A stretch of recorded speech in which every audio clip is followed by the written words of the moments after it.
Hey guys, welcome back to the channel. This is going to be a review of the ULX Large. I think it's the best from Finalmouse to date. Definitely a nice little nip and tuck from the Air 58, making it feel a little bit more aggressive in the hand. I think it's going to work for a lot more grips, and I also think it just feels better for tracking and even flicking. I think a lot of people are going to be happy with the change, but anybody who is a very devout Air 58 fan might have been disappointed that there was a little modification to the shell shape and size. Personally, again, I think it is better than the Air 58 and the best from Finalmouse to date. Really good job, but I do have a few little build quality quirks that I'll get into in a little bit. I'll talk about the performance. I did have COVID for like 2 weeks. I was a little congested and fatigued. I'm still congested, but I do want to just get out a lot of information about kind of where I am with my gear journey right now. Monitor, I'm using the new LG OLED. This is the third generation panel that released in January.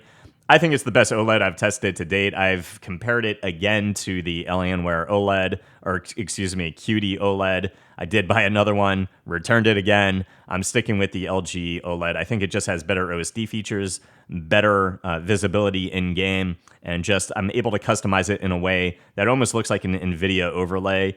So I'm really enjoying it, and I think the visibility just pays more than having that additional 360 hertz. For ranked play, I'm still using the Sennheiser HD 490s. I think they are absolutely fantastic. I think they're leagues ahead of other things. For IEMs, though, I do swap to the Hype 4s, and I'm also using a new IEM from Into Aura. I'm a little confused if these are the Splendor or the Luster. I think they're the Splendor. The only reason that I'm a little confused is because the faceplate, the appearance, the aesthetic just looks completely different than what's on the website. So I'm still waiting for a little information on these, but I think these are almost on par with the HD 490s, at least for Apex. These are extremely good. A dynamic driver that was made in, I believe, originates from Japan or designed in Japan, also with someone who was a very big figure in Sennheiser, from what I understand from the information on the website. Overall, I think it's one of the best single dynamic driver IEMs I've heard. I think it's balanced with quite a bit of bass boost, but the bass doesn't bleed into the mids in game, and I think everything is just exceptionally good in terms of depth perception, verticality, imaging, separation. It's a fun IEM with that bass boost, but also one that slaps for music and just overall sounds great in game. So I'll get into that in a full video, especially after I get a little bit of clarification. I'm addicted to the Demon Slayer mice. I think these mice have some of the best coatings on the market. I think it's probably my favorite coating right now. I think it's on par with some of the stuff from Endgame gear, if not better. Overall, my main mouse right now is the X2H regular size, and I do swap as my main small mouse, the X2H Mini Shinobu. Both of these, I just feel, especially with the X2H, it's almost like the feeling I get with the XM2. It's like that pinpoint, precise, kind of how your thumb lines up with that flat profile near the switch, with that hump and how my hand kind of curves. It's almost like I'm using a pencil. So for long-range tracking, I just feel a lot more spot on this, a lot more technical and analytical in my fine point tracking on the X2H. And it's a difference that I can feel in game, and a difference that I think makes a big improvement. Not only that, but the way the hump is on the X2H, it's kind of like the experience I had with the G303, the Shroud Edition. It kind of forces my hand into a particular grip style. So I feel very consistent every time I pick up the mouse, and I think that makes a big difference as well. Whereas on the G Pro Superlight, it's almost like my hand kind of, like, it's like every time I pick it up, I just have a different grip. I play very consistent on the G Pro Superlight. I have tested the 4K. I think it feels good in game. I just, again, I don't get a massive performance upgrade over 2000 hertz or anything like that. And I actually do feel the 4K on the Finalmouse, like, I still feel like it is a little bit better, but it's so hard to differentiate the performance even on 1K on the G Pro Superlight 2 or 2K and 4K on the Finalmouse. Now, I do want to get into my main keyboards. I have been using the Asus wireless again still a lot, but I also still swap to my Boog, which is my main rapid trigger board. You guys can see I put my Boog into a Zoom 75 case. It's just absolutely beautiful. You guys can see the back of it. It's kind of like a glossy finish, and I do have that white backplate. So the Boog, in terms of a typing experience for a rapid trigger board, still I think the best. And then I do primarily use my low profile Asus board. I just absolutely love it, and I can move it around, edit with it, and not really be encumbered by my camera setup when I'm doing videos. Just to get into the Finalmouse, again, this is my favorite to date. I think it's one of my favorite mice right now. It's probably in my top 3. I think I'm comfortable in saying it's in my top 3. The grips that come in the box, I don't know where I put them, but the grips that come in the box are absolutely horrendous. I wouldn't recommend them to anybody. If you're going to get grips for this, you can always look at those like cicada grips, or those, it's kind of like a do-it-yourself, not a do-it-yourself grip, but a universal grip from X-Ray or from Pulsar, I think would be good for this mouse. The sides do get a little bit slippery near the holes and near mouse 4 and mouse 5. But overall, mouse 1 and mouse 2, I feel like I get a pretty sufficient grip. So it's really just that sidewall that I get a little bit slippery at times when it's very humid or hot in my climate.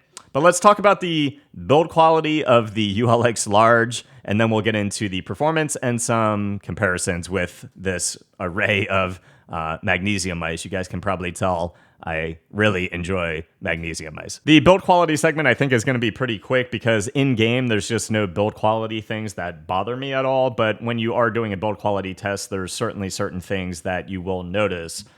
In-game, the only thing that I can really point out is the feeling of the clicks do vary significantly depending on where you hit mouse 1 and mouse 2. If you're hitting it closer to the scroll wheel, it will feel a little bit mushier, or closer to the sidewall, it will feel a little bit mushier. If you're hitting it dead on the switch, it's nice, tactile, crispy, very clicky feeling, and feels quite good.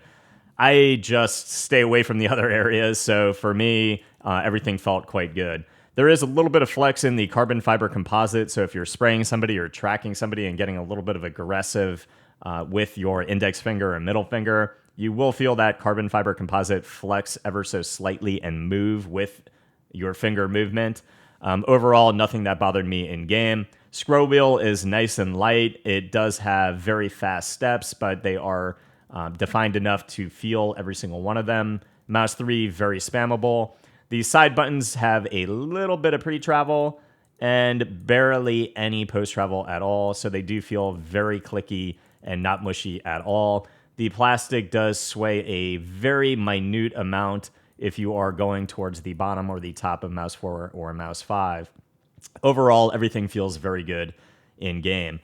The carbon fiber composite, closer to mouse 1 and mouse 2, if you hit it ever so slightly, even just applying a little bit of pressure, you can see how that material kind of pushes inward closer to the side button. So if you're somebody who's palm gripping and applying quite a bit of downward pressure, you might feel that moving while you are playing. So that is just something to note. My grip, I still fingertip the ULX Large, so I just don't have that experience at all.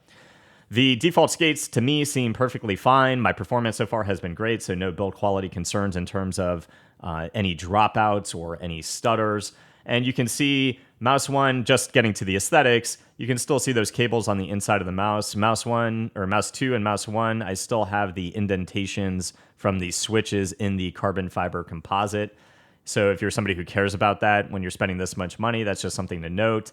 And then there's like little dents in just certain areas of that carbon fiber composite in different areas of the shell, so that's just something to note as well.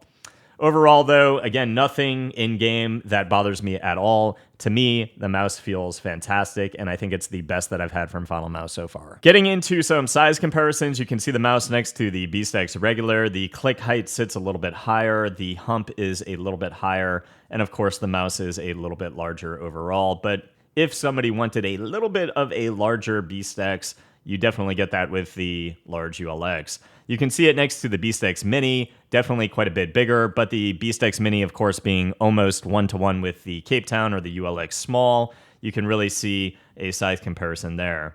With the new Darmo Shark M2 being kind of an in-between of the Beast X and the Beast X Mini, you can see it next to the ULX Large. Again, the ULX Large being somewhat similar to all of these mice in the way it grooves and curves, but the hump comes a little bit higher. Click height is a little bit higher, and of course, a little bit of a larger mouse overall.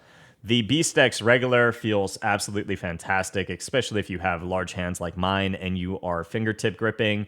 And the transition from the B-Stex to the ULX, it feels really nice. It's just a little bit larger. You get a little bit more under the hand support, but I can still fingertip it because that hump does not come up exceptionally higher. It is just a little bit higher feeling than the B-Stex, and then just a wider grip feel overall, a little bit higher near the clicks. Overall, the transition just feels actually quite easy and really, really good. So to have both of these mice in your arsenal, if you do like the B-Stex, it actually is quite a nice little variation there to be able to swap between the two. In terms of an in-game feel, the mouse feels absolutely fantastic because of that large chassis on the ULX Large at 39 grams for this compared to 36 grams in the B-Stex Mini.